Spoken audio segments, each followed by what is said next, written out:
El trabajo de Saussure se ha desenvolvido de gran manera que ha sido una influencia importante en el desarrollo de la lingüística e incluso se ha llegado a decir que es el padre fundador de la teoría lingüística del siglo XX. Esto comienza con la idea de formalizar la lengua colocándole un carácter de ciencia al lenguaje. Así como la biología, las matemáticas y la física son ciencias con determinadas estructuras establecidas, Saussure quería también que el lenguaje fuera establecido como una ciencia formal, seleccionando bajo el nombre de objeto de estudio de la ciencia del lenguaje. Saussure, en su punto de vista, observó que la lengua, a pesar de estar con los seres humanos en toda su historia, no se había aún reconocido el objeto de estudio. ¿Pero qué es el objeto de estudio? La lengua, considerada desde el punto de vista de su organización interna como un sistema de signos, pues cómo está organizada, cómo se le puede clasificar, y todas aquellas preguntas pertinentes para formalizar y ordenar la lengua ya a nivel científico, mediante un método científico. En el libro habla que la lengua pasó por 3 etapas en su historia y en ninguna de ellas se pudo determinar este objeto de estudio. Esta etapa se clasifica en la gramática normativa de la antigüedad, donde separa las formas. Luego la filología, donde fija, interpreta y comenta los textos. Y por último sería la gramática comparada, es decir, en enlace y semejanza que tenían las lenguas del sánscrito de la India con el latín, el griego. Saussure vio estas 3 etapas y aún no pudo observar el objeto de estudio, por eso llega a esta afirmación. Sin tal operación elemental, la de recortar un objeto de estudio, una ciencia es incapaz de procurarse un método. Y es obvio, todas las ciencias obligatoriamente necesitan de un método científico que avale sus procedimientos, su orden y su estructura. Por esto, de alguna manera, a esta escuela se le llama estructuralismo, porque busca una estructura para que se ordene el lenguaje, y ha extendido por el mundo en sus variadas manifestaciones.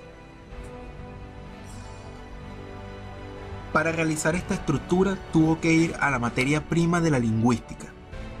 La primera fuente de estudio, el conjunto de todas las manifestaciones del lenguaje, sus expresiones, tanto en pueblos que no tenían escritura como en aquellos que tenían ya una gran tradición literaria. Obviamente es imposible estudiar todas las lenguas del mundo, pero ello permitió establecer tareas como la descripción y la historia de todas las lenguas que puedan, determinar qué factores inciden en la lengua y definirse ella misma como ciencia.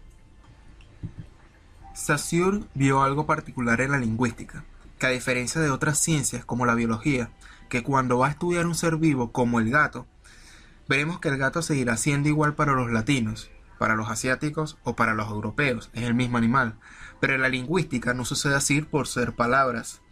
Si escogemos la palabra gato, veremos que no se puede aplicar en otros países como el idioma inglés, ya que ellos al escribir ese animal no le hace con las letras G-A-T-O, sino con la palabra cat, y ahí sería la primera diferencia y dificultad que trae la lengua. Además que hay muchas otras diferencias que alarga más el asunto, como el sonido, como expresión de una idea, la historia de esa palabra en latín y entre otras cosas.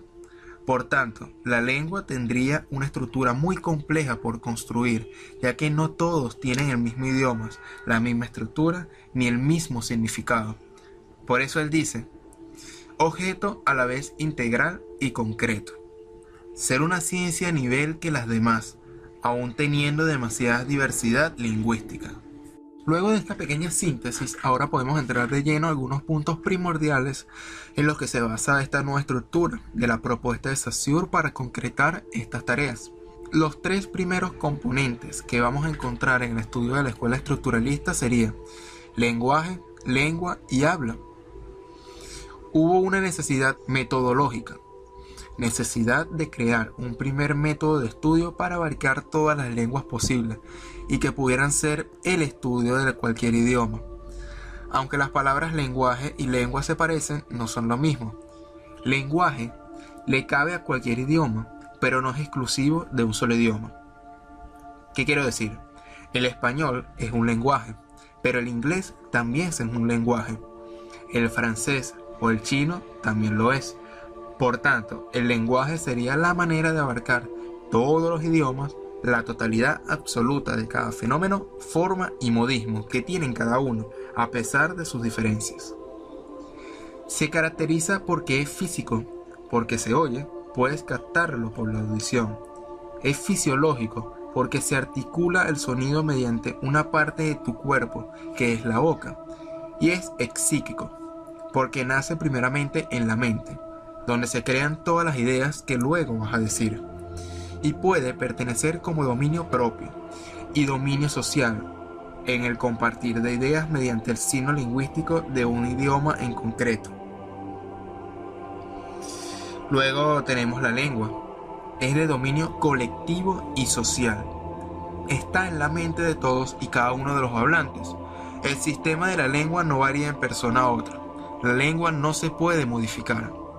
Esto, en otras palabras, sería que para mantener una comunicación entre una persona a otra, los dos deben tener el mismo sistema de lenguaje para poder entenderse.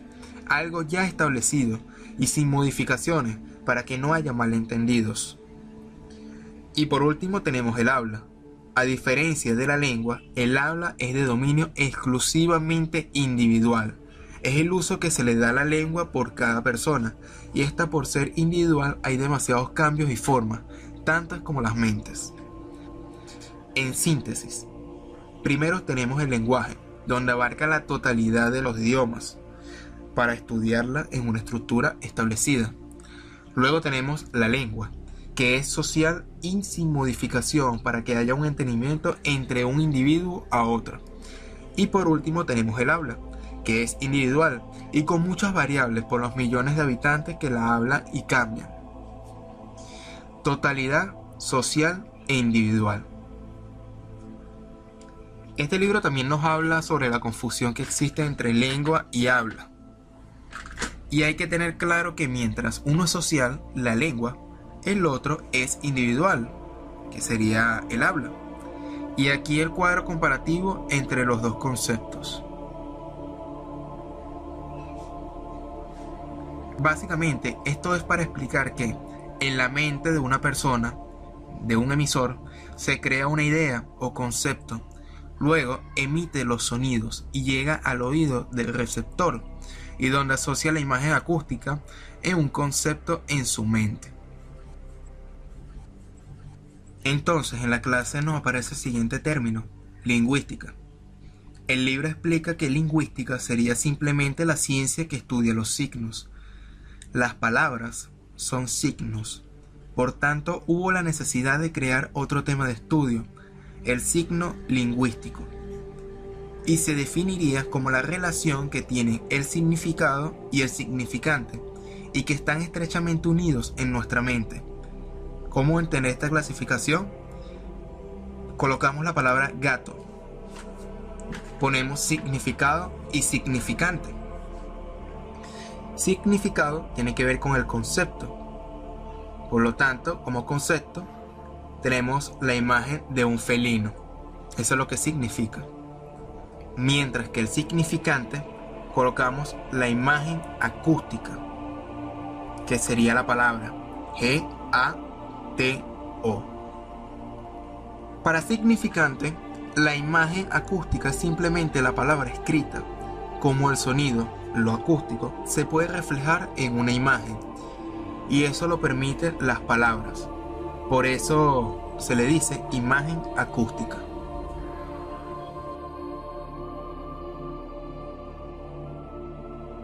Arbitrariedad del signo. Existe lo que se llama una arbitrariedad. Es como algo que no cuadra, y es en el hecho del lazo que une el significado con el significante. En realidad es inmotivado. No hay razón que haya tal lazo y no es natural. En otras palabras, el significante, la imagen acústica, no tiene una relación directa con el significado.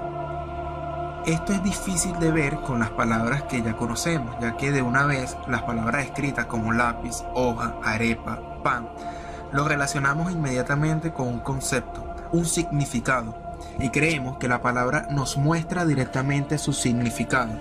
Y la arbitrariedad explica que no es así.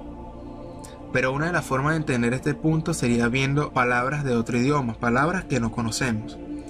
Como por ejemplo, la palabra en latín civum. Aquí nos damos cuenta claramente de la arbitrariedad, observando que el significante, la palabra, no nos dice por sí solo lo que es en realidad. No nos da una pequeña pista.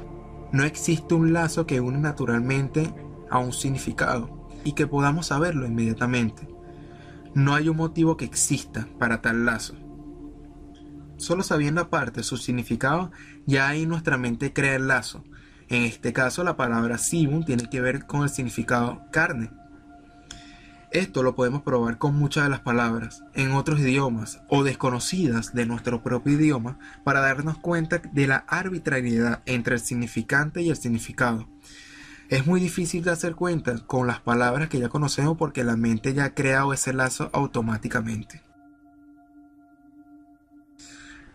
También existen las onomatopeyas, que intentan de alguna manera de que el significante pueda de alguna u otra forma dirigirnos directamente a lo que significa.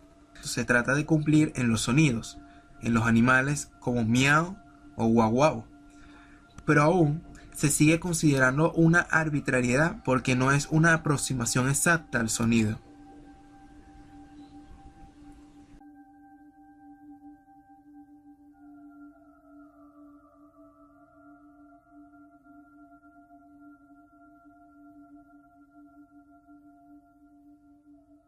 Linealidad. Pues se define como una extensión medible en una sola dirección. Es simple. En otras palabras, tenemos la palabra oral que se desenvuelve en el tiempo. Tenemos la palabra casa, que primero decimos la C, la A, luego la S y después la A. Casa. Y tenemos la palabra escrita, que en este caso sería espacial. Necesitamos un espacio para escribir primero la letra C, luego la A, la S y luego la A, una tras de otra, en una extensión medible en una dirección, tanto en la palabra hablada como en la escrita. La sintaxis. Aquí le podemos dar apertura a otros puntos a estudiar. Para entender lo que sería la dualidad entre sintagma y paradigma, tenemos que tomar en cuenta como apertura lo que sería la sintaxis. La sintaxis es la rama que estudia las reglas y principios que gobiernan las combinaciones de las palabras, de todos los componentes de una oración, ya que las palabras forman oraciones y es importante hacer varias clasificaciones, ya que cada oración tiene distinta intención. Es la manera que tiene la lengua, que es de propiedad colectiva, de organizar de manera eficiente para que podamos entendernos los unos con los otros.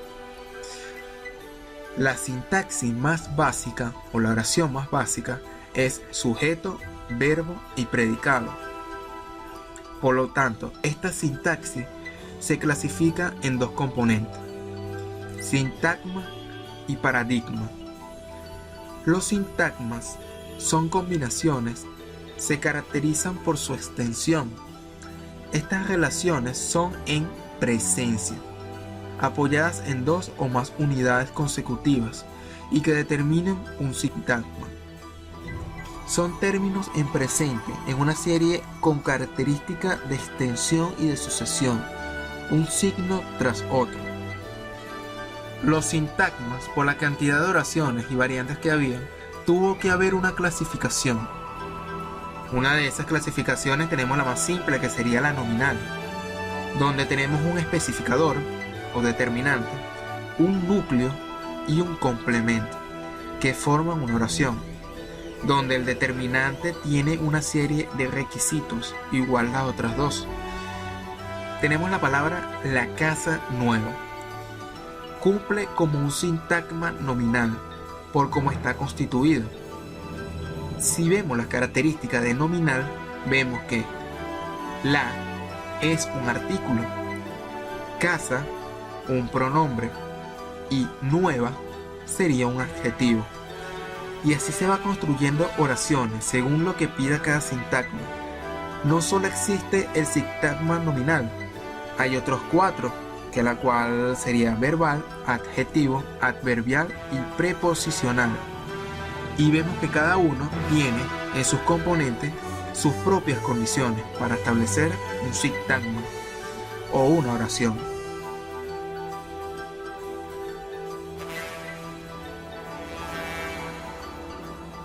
Paradigma. Son palabras en común que se asocian en la mente, en la memoria del individuo. Los paradigmas son posibilidades, relaciones dadas en ausencia, que no se ven escritos, pero que siempre se contempla en la mente de la persona de que lo va a decir, en nuestra memoria. Es una posibilidad de usar y desaprender varias semánticas sin afectar la coherencia o estructura de un sintagma. Un ejemplo de esto sería el siguiente. Usamos nuevamente el sintagma nominal, que es el más fácil, con la oración: mi casa es amarilla. Como hablamos de paradigma, hablamos que son relaciones dadas en ausencia, por lo tanto no se ven escritas, están contempladas en la mente. En este caso, mi casa es amarilla, pero puede ser azul, como también puede ser roja. Tiene la posibilidad de elegir otro complemento, es decir, usar y desaprender varias semánticas sin afectar la coherencia o estructura de esta oración, sin afectar para nada el sintagma nominal, ya que sigue siendo un adjetivo, ya sea roja, ya sea amarilla, ya sea azul, ya sea púrpura o de cualquier color. La coherencia de la oración no se pierde, y aunque pueda cambiar, aunque la persona decida cambiar el determinante amarillo por azul, sigue siendo un adjetivo. Otro ejemplo con el mismo nominal. La casa está lejos, pero podemos poner en el determinante otro artículo, como aquella casa está lejos, esta casa está lejos. De nuevo, no pierde la coherencia la oración. Por último, podemos hacer modificación en el núcleo con esta otra oración: los zapatos de gomas.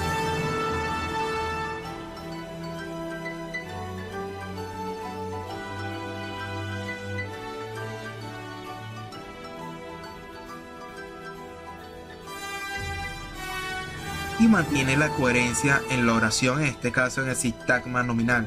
Pero también esto aplica a los otros 4 sintagmas que tienen sus propias condiciones, de la cual se puede ir estudiando más adelante.